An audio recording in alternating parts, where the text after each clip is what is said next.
Assalamualaikum warahmatullahi wabarakatuh. Selamat pagi anak-anak. Bagaimana kabarnya hari ini? Semoga anak-anak kelas 6 selalu diberikan kesehatan oleh Allah Subhanahu wa taala. Amin. Ya, hari ini kita akan melanjutkan materi pada bab bilangan bulat, yaitu sifat-sifat pada penjumlahan bilangan bulat. Sifat-sifat pada penjumlahan bilangan bulat itu ada dua ya, yaitu sifat komutatif dan asosiatif. Yang pertama sifat komutatif, yaitu sifat operasi hitung terhadap dua bilangan yang memenuhi pertukaran letak antar bilangan sehingga menghasilkan hasil yang sama ya. Di sini ada dua bilangan 3 dan 4 ya. Apabila ditukar menjadi 4 ditambah 3 itu hasilnya akan sama. Ya, 3 ditambah 4 itu hasilnya berapa? 7 ya. Kemudian kalau dibalik 4 ditambah 3 ya hasilnya sama ya, tetap sama, 7. Apakah 3 ditambah 4 sama dengan 4 ditambah 3? Jawabannya iya ya.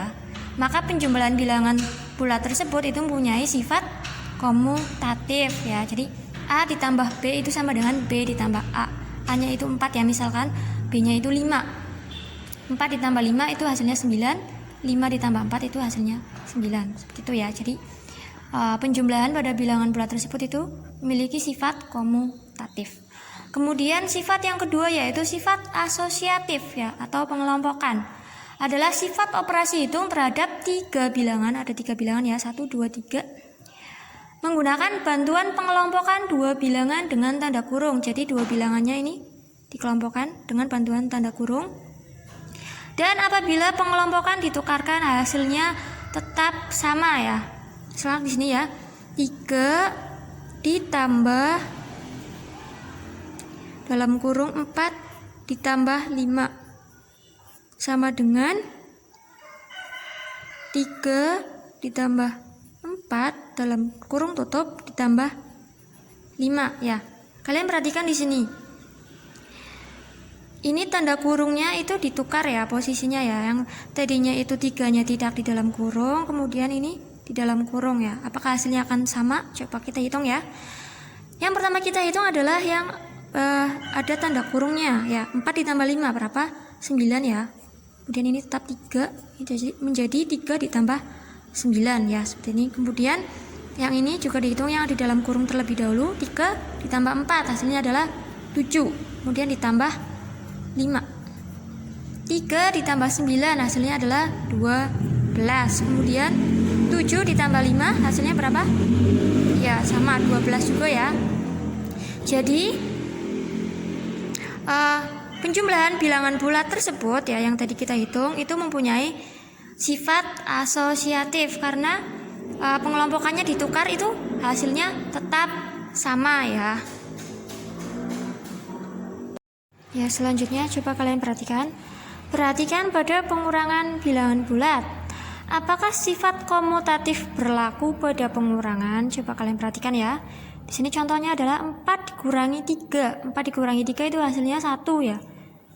Kemudian berapakah 3 dikurangi 4? Apakah hasilnya sama 1 juga? Tidak ya. 3 dikurangi 4 itu hasilnya adalah negatif 1. Ya, berarti pengurangan bilangan bulat itu tidak mempunyai sifat komutatif ya, karena ternyata setelah ditukar letaknya, letak antar bilangannya itu menghasilkan hasil yang berbeda. Jadi sifat komutatif itu tidak berlaku pada pengurangan ya. Kemudian yang kedua, coba apakah sifat asosiatif berlaku pada pengurangan? Coba kalian perhatikan ya. Di situ 7 dikurangi 4 dikurangi 2. Apakah hasilnya akan sama dengan 7 dikurangi 4 dikurangi 2? Coba ya. Yang di dalam kurung itu kita kerjakan terlebih dahulu. 4 dikurangi 2 hasilnya adalah 2. Di sini 7 ya. 7 dikurangi 2 hasilnya adalah sama dengan 5 ya. Kemudian yang ini 7 dikurangi 4 itu hasilnya adalah 3 ya. Kemudian dikurangi 2 hasilnya berapa? 1 ya. Apakah hasilnya sama? Hasilnya berbeda ya.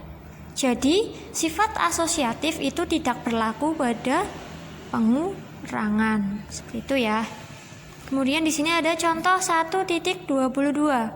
Apakah 7 ditambah 13 sama dengan 13 ditambah 7? Ya, penyelesaiannya, penjumlahan itu tadi kan bersifat komutatif ya, sehingga 7 ditambah 13 itu sama dengan 13 ditambah 7 ya. 7 ditambah 13 itu kan hasilnya sama, hasilnya kan 20 ya. 13 ditambah 7 hasilnya berapa? 20 juga kan ya. Berarti 7 ditambah 13 itu sama dengan 13 ditambah 7, hasilnya sama ya.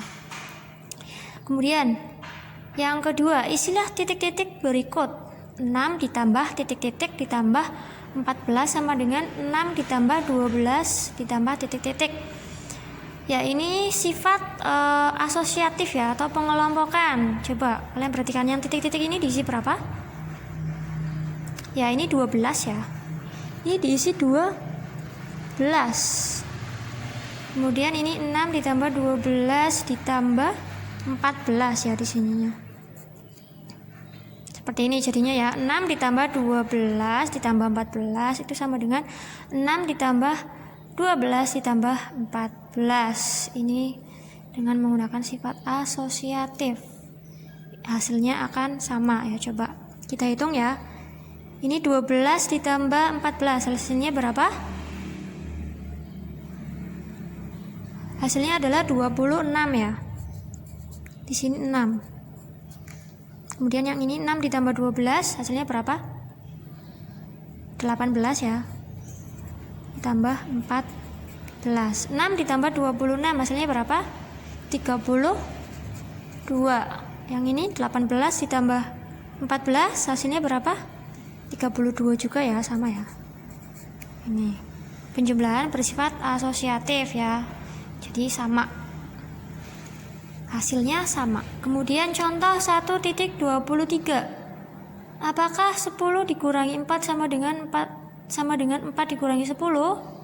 Tadi pengurangan kan tidak bersifat komutatif ya. Sehingga 10 dikurangi 4 itu tidak sama dengan 4 dikurangi 10. Ini tanda sama dengan dicoret itu merupakan tanda ketidaksamaan yang dibaca dengan tidak sama dengan. Jadi tanda seperti ini dibacanya tidak sama dengan ya. Seperti itu. Kemudian, apakah 6 dikurangi 2 dikurangi 1 sama dengan 6 dalam kurung 6 dikurangi 2 kurung tutup dikurangi 1? Apakah sama? Tidak ya. Karena tadi sifat asosiatif juga tidak berlaku pada pengurangan ya. Jadi 6 dikurangi dalam kurung 2 dikurangi 1 tidak sama dengan dalam kurung 6 dikurangi 2 dikurangi 1. Seperti itu ya.